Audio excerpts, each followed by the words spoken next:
Son días espectaculares ahorita y qué bueno, gracias por estar aquí en vez de estar jugando golf, que se antoja, pero gracias por estar aquí. Vamos a empezar con la continuación de la clase de Islam que estamos viendo. ¿Por qué no soy musulmán? La clase pasada vimos una introducción de la historia del Islam. Para entender una ideología hay que entender de dónde viene, y ya empezamos a ver eso la vez pasada. Hoy vamos a ver algo muy interesante, pero y decíamos que el Islam es una de las religiones más numerosas del mundo. Nosotros ya estamos viendo aquí en Estados Unidos, y voy a hablar más de esto en la última clase, un surgimiento muy importante del Islam. Aquí cerca hay una mezquita muy grande. Si van a cualquier restaurante mediterráneo se van a topar con amigos musulmanes. Esto es importante para poder tener conversaciones significativas con ellos. Nos va a ayudar a tener tema de conversación con ellos. Hay gente que no le falta tema, ¿verdad?, para hablar. A mí sí, yo necesito un tema para hablar porque no se me da muy bien, pero depende cómo sea, depende de nuestro temperamento, pero esto nos da punto de conversación, ¿sí? Mi hija, por ejemplo, está ahorita ya está en middle school. Cuando estaba en elementary school, llegó un amigo y le dijo compañero, Yusuf, le dijo: ¿sabes qué? Tu Jesús jamás murió en la cruz y mi religión va a dominar el mundo. ¿Sí o no? Aquí está mi hija. ¿Te dijo eso? Eso es algo que ya están viendo nuestros hijos. Yo tengo que hablar del Islam con ella para que lo pueda entender, porque no los podemos aislar. Tenemos que enseñarles qué es lo que creen y por qué soy una cosa y no la otra. Y eso es precisamente lo que estamos haciendo en esta serie. Entonces, sigamos con el Islam. Y decía la vez pasada que cuando hablamos del Islam hay una cosa muy importante que resalta, que es la principal, diría yo, la principal razón por la que no soy musulmán. Y esto tiene que ver con la exactitud histórica del Islam como un libro. Es decir, decíamos que el cristianismo y el Islam están basados en historia, y cuando los analizamos simplemente como libros históricos, el Islam no me da el ancho histórico. Eso es lo que sucede. Hace tiempo hubo una demanda muy interesante acá, donde Mark Lanier estuvo también metido. Y no deberá sorprendernos que a veces los testigos cambian de opinión. Cambian de opinión porque a lo mejor algo que dijeron hace años o que escribieron por email hace años. Por cierto, tenga cuidado con lo que ponga por email, porque todo eso se guarda, aunque usted lo borre de su computadora, se quedan los registros, los textos, y todo eso es material que se puede usar en una demanda. Todo eso está ahí. Entonces, cuando uno manda un mail enojado, miren, yo cuando estoy enojado y escribo un email, lo guardo. Me espero unas 2-3 horas, o le pido a alguien más que lo lea. Le digo: ¿está agresivo esto o no? Porque tenemos que tener cuidado cómo decimos también las cosas. Pero los testigos a veces cambian de opinión, y hablaba ahorita con Ricardo, que es doctor, y estábamos hablando de implantes de cadera. Bueno, esta fue una demanda de un implante de cadera. Y estos implantes de cadera hay veces que ya cuando las caderas están demasiado desgastadas, se pueden reemplazar cibernéticamente con partes mecánicas. Y se inventó hace años una cadera que era una cadera de metal con metal.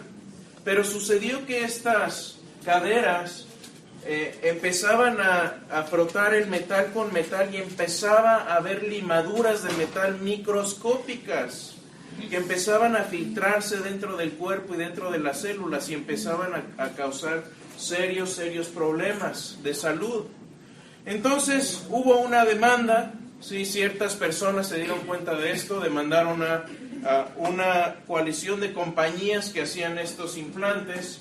Y resulta que había por ahí perdido un email de hacía como 10 años antes, de uno de los investigadores principales de estas caderas, que decía, ¿saben qué? Esto ya lo hemos tratado de hacer.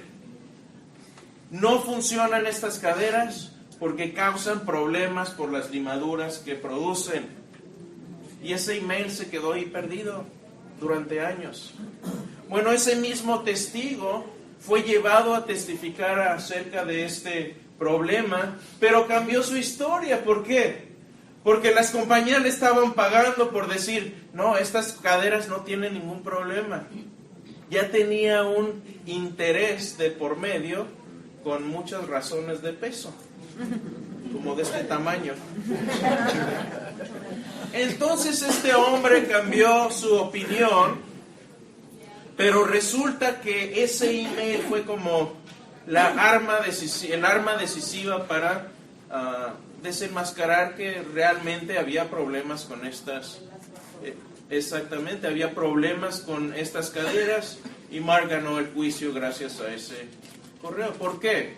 Porque decíamos, judaísmo, cristianismo y el islam son religiones históricas, se basan en la historia. A veces también en estos juicios hay que ir a la historia, hay que ir al pasado para ver qué fue lo que sucedió, qué fue lo que pasó en tiempos remotos, y eso es lo que vamos a ver. Y el resumen de esta clase es esto.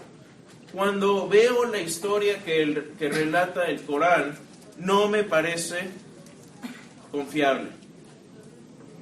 Los relatos que veo ahí son como los de este testigo que cambió su historia. Tenemos una historia anterior, pero el Corán la corrige y la cambia. ¿Por qué? Bueno, vamos a ver un poco de eso. Pero cuando hablamos de historia, es decir, cuando tomamos un escrito histórico, independientemente que sea un libro de historia, que sea un email, que sea un testimonio, hay dos reglas muy importantes, y esto lo siguen tanto historiadores como abogados. Esta es la primera regla. Sin una razón de peso que cuestione su veracidad, los testimonios más cercanos a los eventos en tela de juicio son más confiables que los posteriores. ¿Sí? Si no hay alguna circunstancia atenuante, si no hay alguna circunstancia de peso, lo que se dice más cerca de los hechos tiende a ser más acertado que lo que se dice años después. Y tiene sentido. Si hubiera un accidente aquí enfrente en Stubner Airline y yo estoy parado ahí y veo el accidente, voy a tenerlo fresco en la mente, ¿sí o no? Si escribo, si llega la policía y me dice, a ver, deme ese testimonio, ¿me puede escribir lo que usted vio? Ese testimonio es válido en una corte.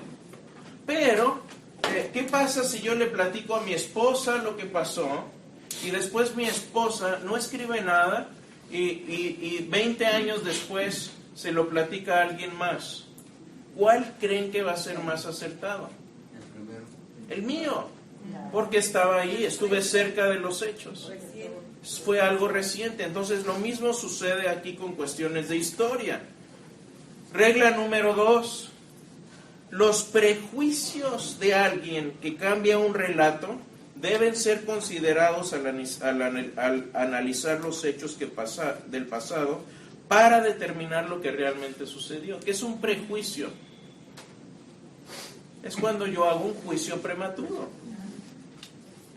Me cae gordo ese hermano porque no se peina los domingos. Bueno, a lo mejor sí, no lo digo por nadie.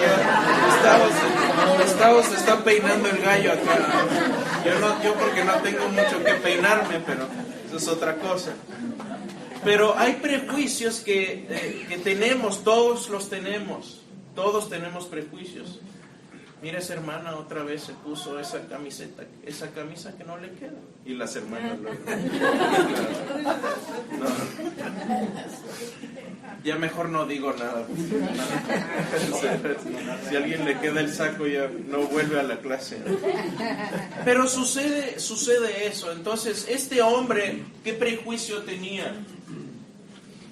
que le estaban pagando una gran cantidad y le dijeron, si ganamos el juicio te va a tocar un hueso grande.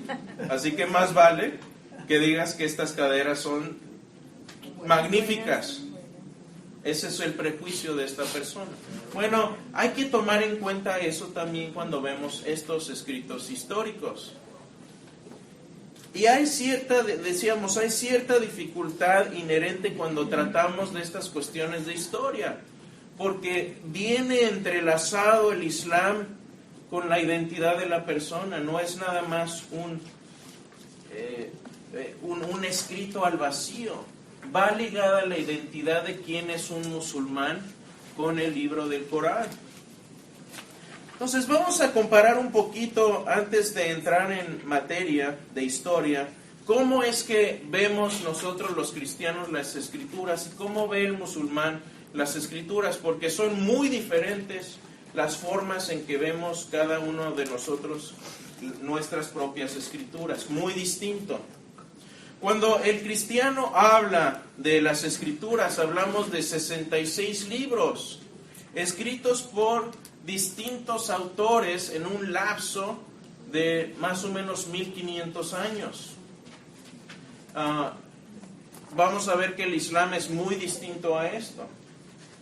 Cuando hablamos del Antiguo Testamento, estamos hablando de diversos tipos de escritura, de escritos literarios. Tenemos historia antigua, el Génesis, el Éxodo, qué pasó con Moisés, cómo salieron de Egipto, qué pasó con las 12 tribus de Israel.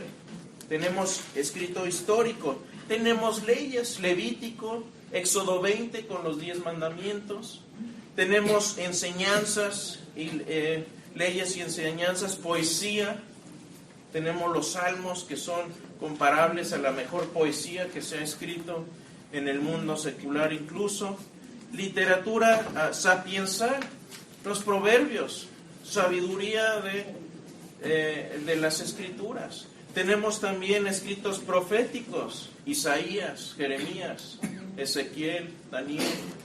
Tenemos incluso dramas amorosos y tenemos una gran cantidad de gama y de riqueza textual distinta. No podemos interpretar el Génesis 1 y 2 de la misma forma que interpretamos un salmo. Son géneros literarios, es como si leyéramos las páginas del periódico y leemos los cómics de igual manera que leemos la sección de política, que a veces tienen mucha similitud, pero eso es otra cosa. No podemos leerlas de la misma forma. El Nuevo Testamento tiene recuentos históricos, tiene la vida de Jesús, tiene los acontecimientos que pasaron en la vida de Pablo, de Pedro, en la iglesia primitiva, cómo evolucionó todo esto. Tenemos cartas que escribieron ciertos autores, Juan, Pedro, Pablo, a diferentes iglesias. Tenemos una visión profética en Apocalipsis. Tenemos incluso esa variedad también en el Nuevo Testamento. Y estas revelaciones no fueron dictadas por Dios de manera sobrenatural, probablemente con excepción de los 10 mandamientos que le fueron dados directamente a Moisés. Pero el resto, vemos que Dios no trabaja aisladamente del ser humano. Tenemos el ser humano que está engranado en los propósitos de Dios.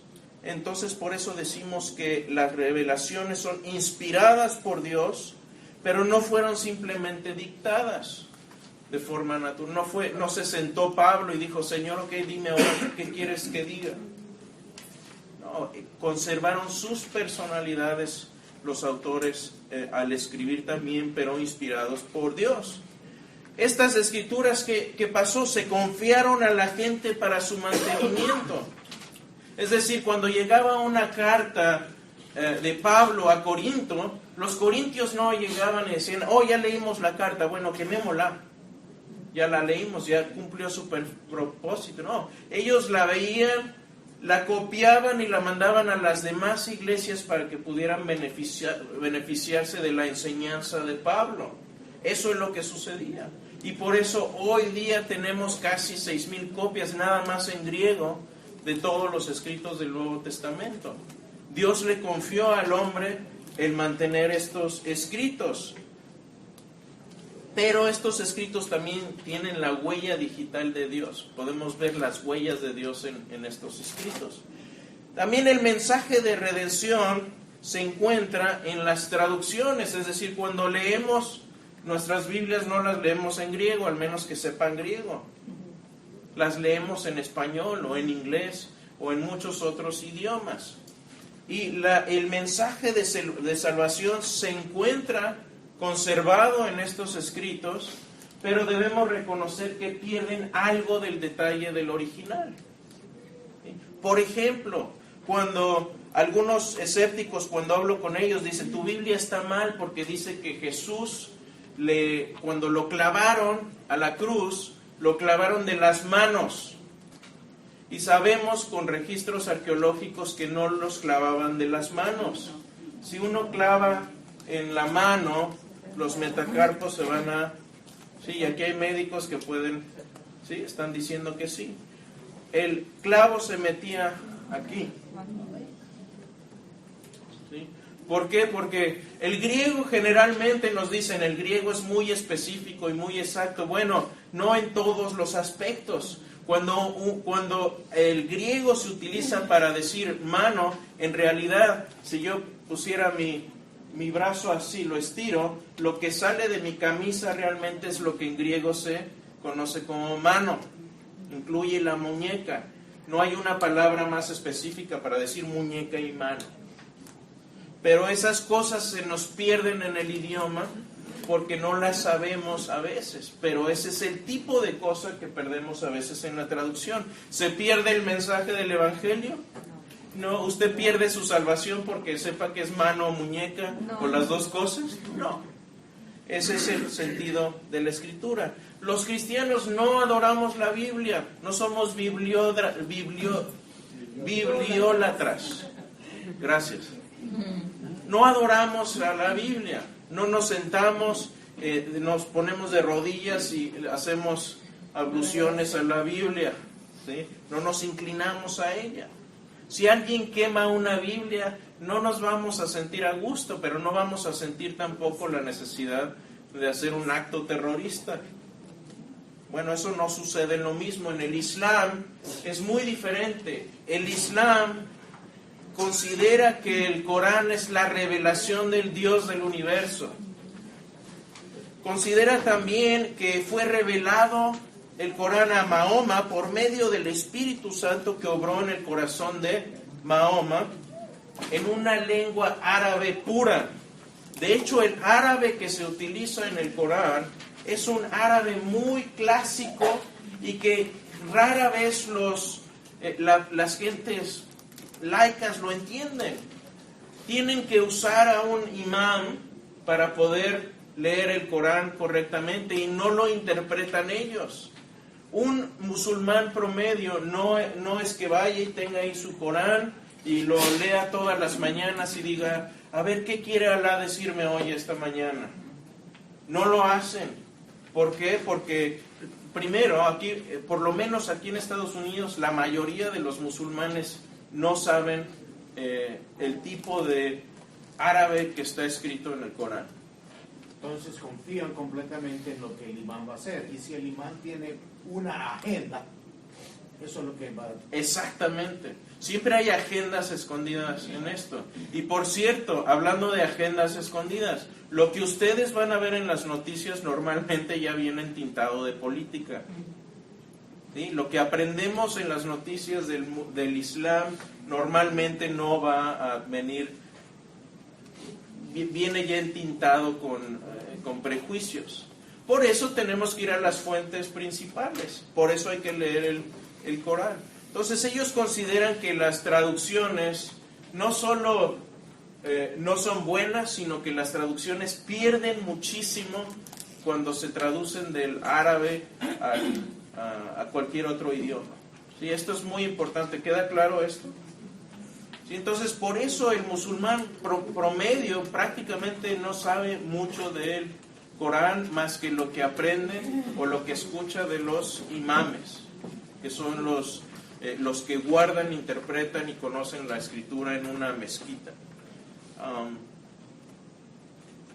Creen ellos también que Mahoma recibió la revelación en pedazos, es decir, no es que se sentó un día y Alá le recitó todo el Corán, sino que vino por pedazos, y estos pedazos los tuvo que memorizar, porque Mahoma era analfabeta, no sabía escribir ni leer. Entonces él tuvo otros discípulos a los que él les dictó, y algunos de estos los escribieron también de hecho en cachas de espadas o en pedazos de madera. De alguna forma lo conservaron, mucho de ello lo conservaron en memoria, según lo que nos dice el Hadith, que son escritos históricos de los musulmanes. Y la forma en que se escribió no fue de manera cronológica necesariamente, sino fue dictado por Alá en la forma que Alá quiso. Entonces, cuando uno lee el Corán, no necesariamente está leyendo una cronología. Uno puede, de hecho en la vida de Mahoma hay dos periodos principales. Hay un periodo donde estuvo en la Meca,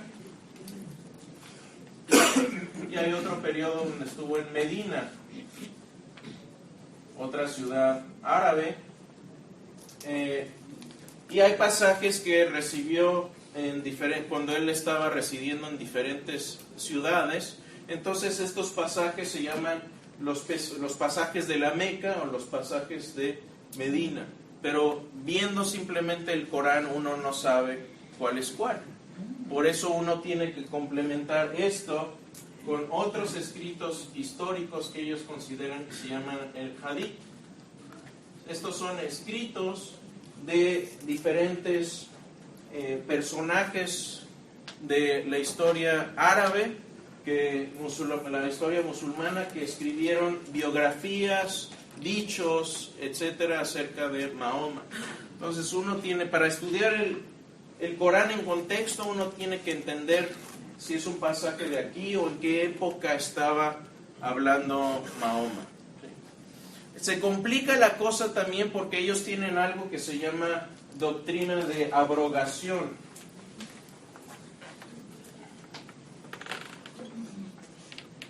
Chris, Y esto, sí. los Shia y los Sunnis tienen todo eso que Sí, tú estás describiendo. todo incluyendo lo la abrogación, pero también. me imagino que está en un diferente. tienen diferentes interpretaciones, definitivamente. La doctrina de abrogación quiere decir que si Alá le dio una revelación en cierto momento, Alá podría darle otra revelación en otro momento que abrogara, es decir, que eliminara la revelación anterior a favor de la revelación más posterior y más nueva. Entonces también eso hay que saberlo del Islam. Por eso cuando uno lee un pasaje, dice, no, es que eso fue ya abrogado, es decir, ya no es vigente. ¿Sí? Entonces no es tan fácil simplemente agarrar el Corán y abrirlo y decir, vamos a estudiar a ver qué dice el Corán. No es tan sencillo, incluso para un musulmán. Quemar un Corán, decía, no es lo mismo que quemar una Biblia. Para ellos el Corán es la palabra de Dios, es un libro monolítico, no tiene variantes de tipos literarios, es un solo tipo literario, es decir, es monolítico. Y ellos dicen que es la palabra eterna de Dios y que existe el Corán desde que existe Dios. Eso es lo que ellos dicen. No solo es palabra de Dios, sino que es eterna, es coeterno con el Corán. Ahora, hay teólogos musulmanes que tienen problema con esto, porque esto puede entrar en conflicto con la doctrina que ellos tienen, que solamente Dios existe desde el principio. ¿Sí? Entonces tienen ahí un problema ellos interno, decir, bueno, ¿el Corán es eterno con Dios o o fue dicho por Dios y no es, si fue dicho por Dios en algún momento, entonces no es eterno. ¿Sí? Ese es un problema que ellos tienen. No me voy a meter mucho en eso, pueden leer. Nabil Qureshi tiene un libro muy bueno que detalla todo esto. Se llama Un solo Dios, Alá o Jesús. ¿Sí? Lo pueden leer, creo que viene en español. Sí, pero históricamente el Corán no fue escrito 600 años después de Cristo. No, la revelación, sí, claro. La revelación le llega a Mahoma por el año 600, ya como para el 630, 40 ya está el Corán escrito. Ellos dicen, por cierto, que tuvo que Alá lo dictó y así como lo dictó, así lo tenemos hoy. Pero eso no es lo que pasó. De hecho, había varias versiones del Corán porque se reunieron diferentes eruditos y les dieron diferentes versiones. Y hubo un momento en que los musulmanes estaban peleando unos con otros para ver qué versión del Corán. Y entonces me parece que fue Udmar, uno de los califas, dijo, ok, sacaron los problemas, asignó a uno de sus lacayos, dijo, dame la versión original y final del Corán, y eso fue lo que hizo. Tomó los escritos, dijo, quememos lo demás, y lo quemaron lo demás. De hecho, hubo quema de Corán en la historia antigua del Islam, cosa que no hubo con el cristianismo. En el cristianismo obviamente tenemos variantes entre las copias, pero gracias a que tenemos todas esas copias podemos reconstruir el original con mucha fidelidad, más fidelidad que cualquier escrito de la historia antigua. Yo me atrevería a decir que incluso el Corán. Ellos dicen, sí, tenemos una versión, pues sí, porque las demás las quemaron. Sí. ¿Qué más dice? Sí. ¿De qué Espíritu Santo están hablando? Ellos hablan del Espíritu de Dios, ¿sí? Pero no es un espíritu aparte de Dios, sino que simplemente es las palabras de Dios o la palabra de Dios no llegó directamente a Dios por medio de Dios, a Mahoma, llegó por medio del ángel Gabriel. Entonces las revelaciones que le llegan a Mahoma fueron por medio del Espíritu de Dios, pero por medio del ángel Gabriel. Entonces mi Espíritu Santo gana. Claro, Viva Dios. siempre. Amén, hermano. ¿Qué dicen algunos estudiosos musulmanes? Dicen, esto es de uno de sus escritos, y vamos a encontrar a ver si ven el problema en esta afirmación de este erudito musulmán. Dice, hemos presentado prueba indiscutible más allá de toda duda que el Corán es la palabra de Dios. La realidad es que los musulmanes son los únicos que incluso dicen tener una escritura auténtica de Dios. ¿Es cierto esto? No. Ok, gracias. En su forma original, de lo cual no se ha cambiado una sola letra. Como vimos, esto también es falso. La mayoría de las otras religiones admiten que sus escritos son de hecho escrituras humanas. Nosotros no decimos eso. Esto es una caricatura del cristianismo. Decimos que la escritura no se hizo en aislamiento del ser humano, pero fue Dios quien inspiró las escrituras. Si somos de la opinión de que Dios no nos dejará sin una revelación fiable, entonces el mero hecho de que los musulmanes son los únicos que incluso afirman tener una revelación auténtica podría atestiguar a la veracidad de su afirmación. Entonces ellos dicen, somos los únicos que afirmamos que tenemos la palabra de Dios, por lo tanto es la palabra de Dios. Bueno, a ver si les da esa lógica, a mí no me da. Pero fíjense, este es el problema que ellos tienen. Esto es lo que dicen también, dicen, el Corán es, pues, no solo un verificador de los libros sagrados de todas las naciones, como se ha dicho anteriormente, también es un guardián sobre ellos. En otras palabras, guarda las enseñanzas originales de los profetas de Dios. Pausa aquí. ¿De qué está hablando? De la Biblia. De la Biblia, exactamente. Está hablando de tanto del Antiguo Testamento como del Nuevo Testamento. Entonces, aquí está diciendo este erudito musulmán, tenemos el Antiguo Testamento y el Nuevo Testamento como la palabra de Dios. Y el musulmán dice aquí, es guardián, sí, el Corán es guardián sobre estos, ya que como se dijo en otras partes, esas enseñanzas habían sufrido alteraciones. Ah, caray. Entonces ellos dicen que estos sufrieron alteraciones. Y solo una revelación de Dios podría separar la enseñanza divina pura de la masa de error que había crecido a su alrededor. Este fue el trabajo realizado por el Sagrado Corán y por lo tanto se llama un guardián sobre las escrituras anteriores. Yo tendría una pregunta aquí para mi amigo musulmán. Amigo musulmán, ¿estas son escrituras que nos dio Dios? Sí, ok. Esto nos lo dio Dios. Según ustedes, ¿Dios preserva su escritura? Sí. ¿Pero se corrompió? Ah, caray. Entonces, como se corrompió esto, tuvo que darnos el Corán para corregir esta escritura anterior. Pero si la escritura de Dios es infalible, ¿por qué se corrompió acá?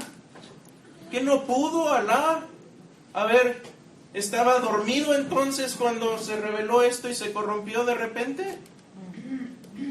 Y yo les preguntaría, ¿qué evidencia tienen de que esto se corrompió para empezar? ¿En qué momento? Porque las escrituras cristianas nunca han estado bajo el dominio de una sola persona. Y hay miles de copias. Es el equivalente a si hoy mandan un texto. Por ejemplo, alguien me manda un texto. Yo mando ese texto a 10 personas. Cada una de esas 10 personas manda ese texto a otras 10 personas. Pon tú que cada una de esas personas le cambia una letra o una palabra a cada uno de esos textos. De todos modos se podría reconstruir mi texto original. Entonces yo les preguntaría, ¿en qué momento hubo un control de una persona? Ellos dicen, no, el concilio de Nicea. Bueno, ya vimos que en el concilio de Nicea no pasó eso. Las escrituras no han estado bajo el dominio. No, es decir, nunca hubo un momento en que un dirigente de la iglesia cristiana agarró y dijo, a ver, Primera de Juan, sí. Este, no. Este, sí. No, nunca fue así. Nunca sucedió esto. Entonces yo le preguntaría, bueno, ¿por qué se corrompió esto? ¿Y qué garantía tengo yo entonces de que el Corán no se corrompió? Explíquenme eso. En fin, tengo serios problemas con eso. Cuando pienso en esto, tendría que eliminar mi sentido común, mi sentido de lógica, para creer que el Corán presenta una historia más confiable que lo que escribe la Biblia. Este es el ejemplo clave. Este es el ejemplo al que yo le llamo el talón de Aquiles del Corán. ¿Saben qué le pasó a Aquiles? ¿Se acuerdan? ¿Por qué le decimos talón de Aquiles? Porque era una pequeña debilidad que tenía en el talón. Ahí le dieron un flechazo. Paris le dio un flechazo a Aquiles, el inmortal, y lo mató en el talón de Aquiles. Es por donde muere. Bueno, creo que esta es la razón por la que, una de las razones más importantes por las que el Corán no es históricamente confiable. Y esto tiene implicaciones para el musulmán, porque el musulmán, ¿qué dice? Esto lo dictó Dios. Bueno, si esto lo dictó Dios y es falso, entonces ¿qué estaba Alá dormido el día que dictó esto? ¿O se lo inventó se lo inventó Mahoma? Decidan ustedes. Sura 457 dice, dijeron, hemos matado al Mesías Jesús, hijo de María, mensajero de Alá, pero no le mataron ni le crucificaron, sino que les hizo confundir con otro a quien mataron en su lugar. Esto lo dictó Dios, según los musulmanes, directamente a Mahoma. Tengo serios problemas con esto. Lo que ellos piensan es que hay dos teorías principales. La principal que tienen los musulmanes para explicar cómo es que Jesús terminó en la cruz. eso no lo niegan, simplemente niegan que fue Jesús. Ellos dicen que fue Simón de Cirene el que le ayudó a cargar la cruz, que de alguna forma milagrosa Alá los intercambió y el que acaba crucificado es Simón de Cirene y no Jesús. Otra es que solamente parecía muerto y cuando lo bajaron seguía vivo de la cruz y que se revivificó en el frescor de la tumba y que, como dicen, no estaba muerto, andaba de parranda. Ok, esa teoría de hecho la destruyó un ateo el siglo pasado. Ningún estudioso moderno piensa que Jesús simplemente sufrió un poquito en la cruz y no. Si ustedes leen los recuentos por cierto, de Flavio Josefo de lo que era la flagelación con el flagrum, que era un látigo con hueso, metal, partes que prácticamente cuando se golpeaba el cuerpo de una persona desgarraba la piel, al punto que muchos de ellos morían simplemente de la flagelación. Algunas veces incluso les arrancaban las paredes del estómago, que se les salía todo por ahí, y ahí lo dejo porque hay pequeñas acá. ¿Sí?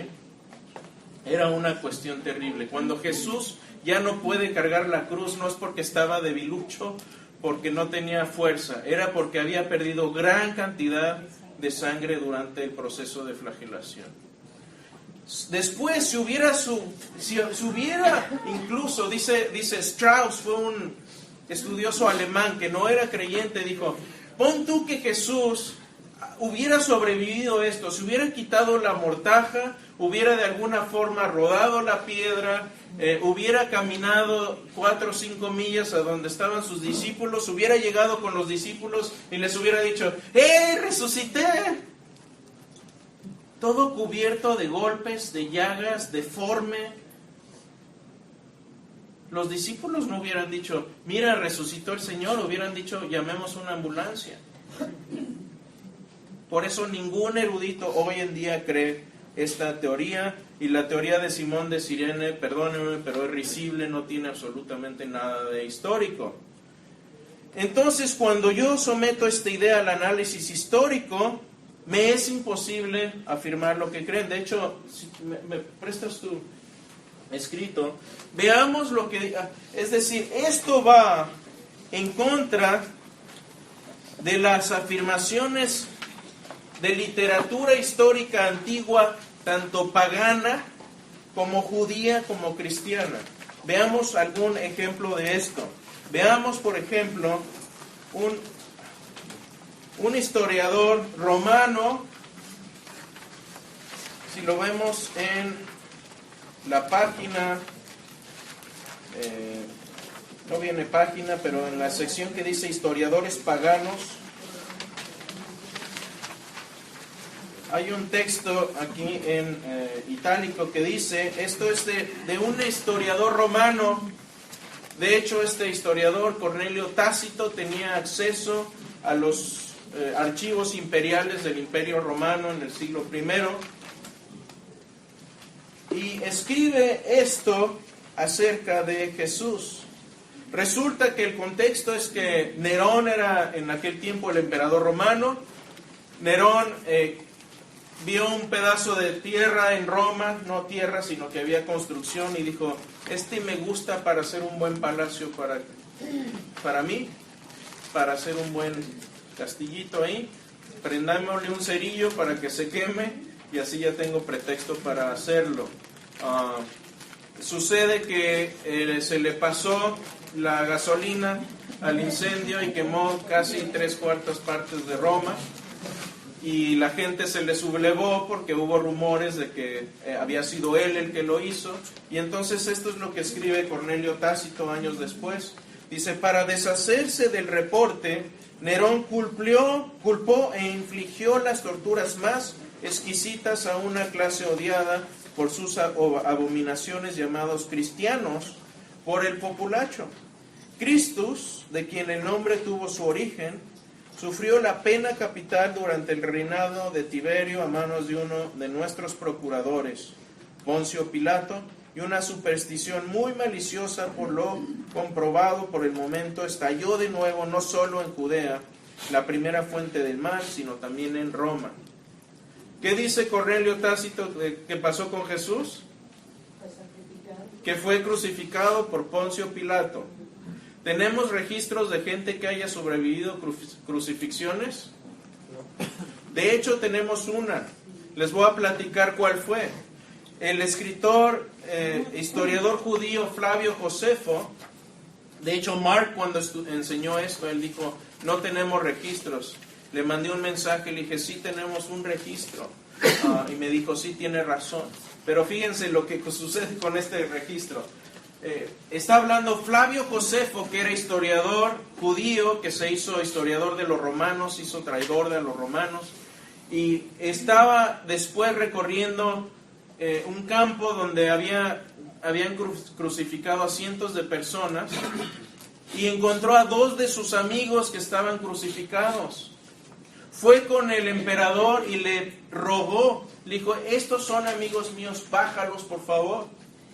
Fue y los bajó, y con el mejor cuerpo médico que el emperador podría proveer en aquel tiempo, solamente uno de ellos sobrevivió.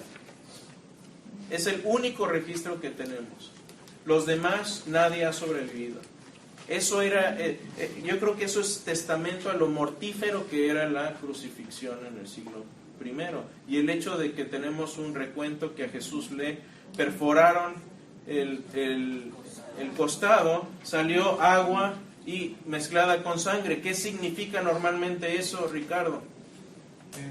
Que el pulmón se colapsó y que se empezó a colectar líquido que es dentro de la pleura, y que no es que se haya convertido la sangre en agua, sino que es un lubricante porque el pulmón está moviéndose todo el tiempo, y quiere decir que hubo una hemotórax, se colapsó y tuvo que salir ese líquido.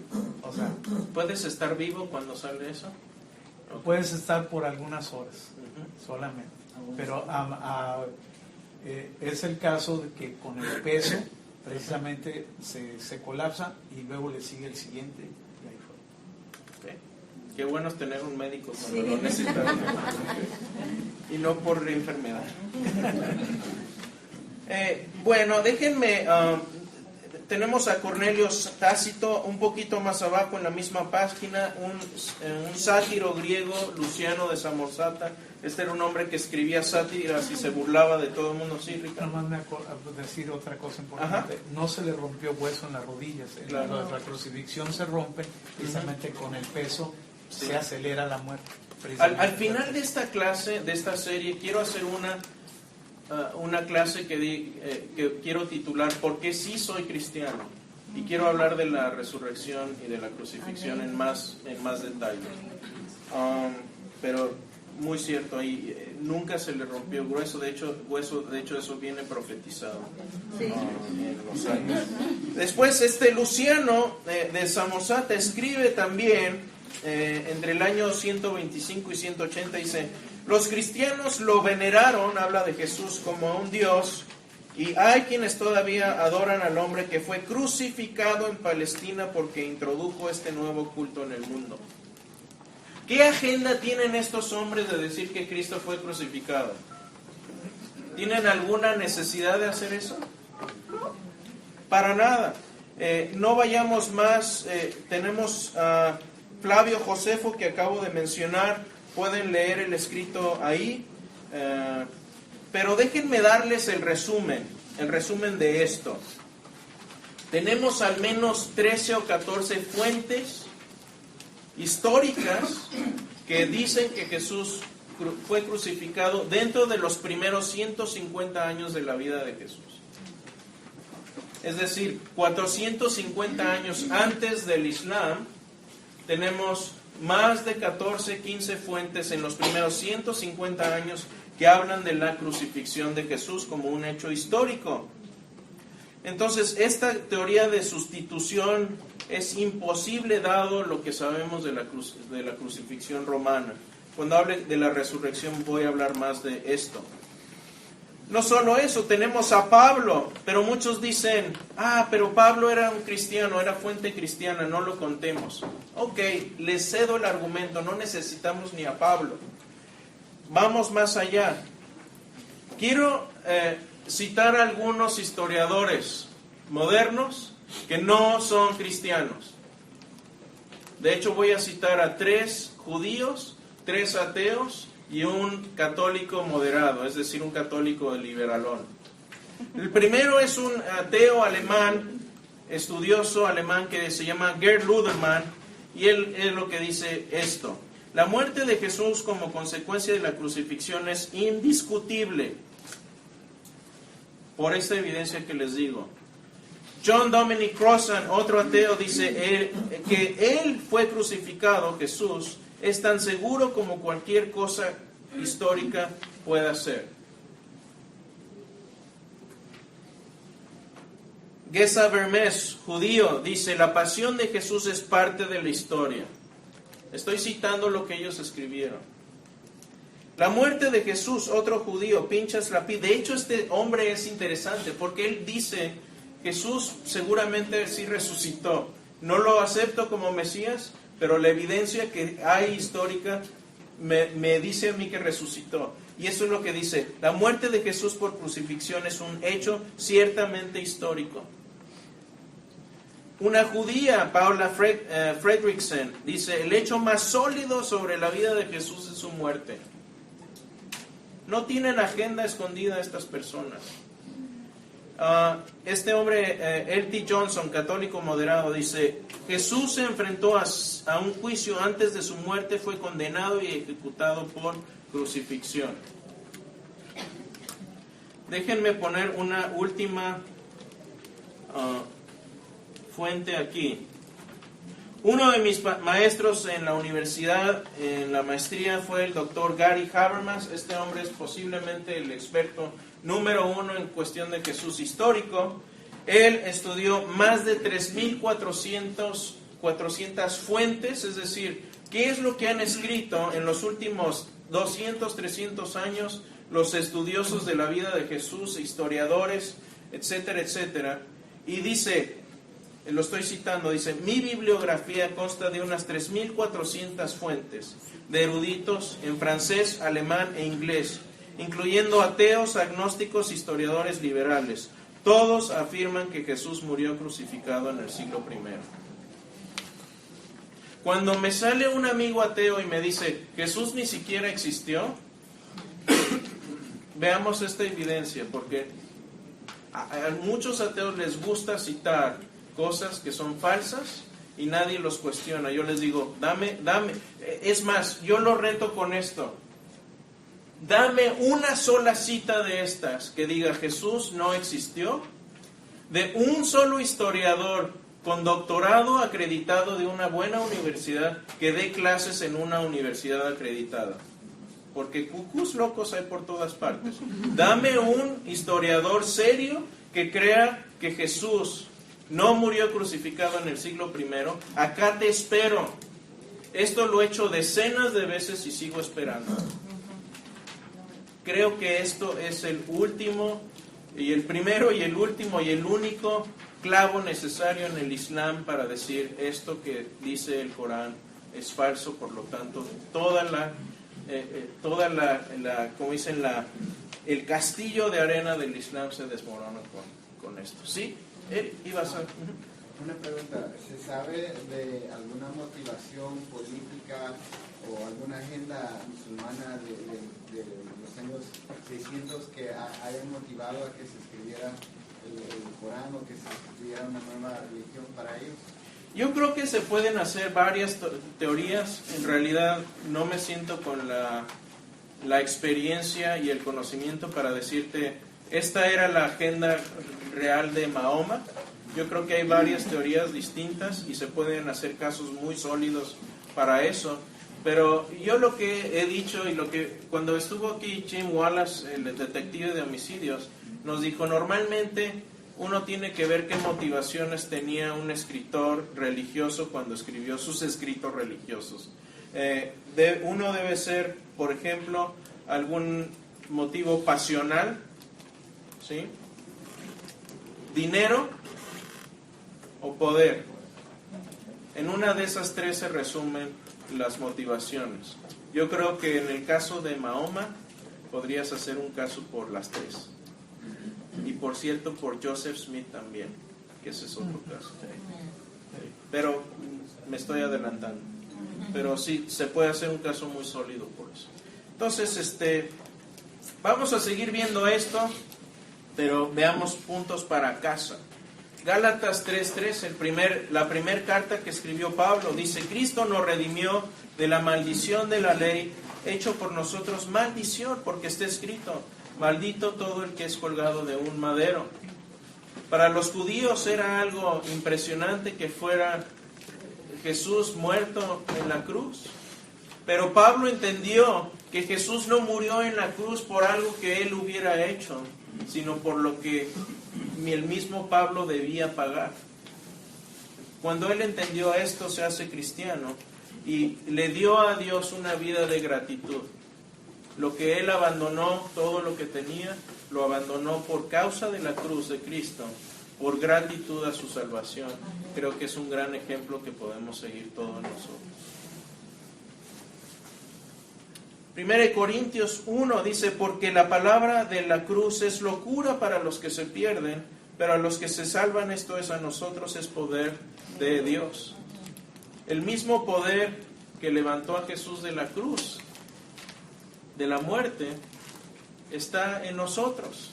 No quiere decir que somos diositos, pero quiere decir que tenemos esa autoridad por parte de Dios.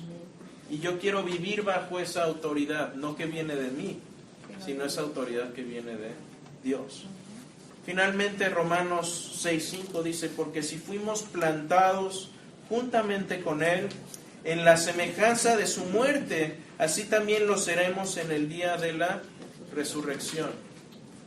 Cuando usted y yo confiamos en Jesús, en el sacrificio de la cruz y en la resurrección, que me encanta cómo está representada en el hecho del bautismo, nos podemos identificar y decir: así como Cristo resucitó, como Dios resucitó a Jesús de entre los muertos, así el que confía en Jesús se ha librado de las cadenas de la muerte.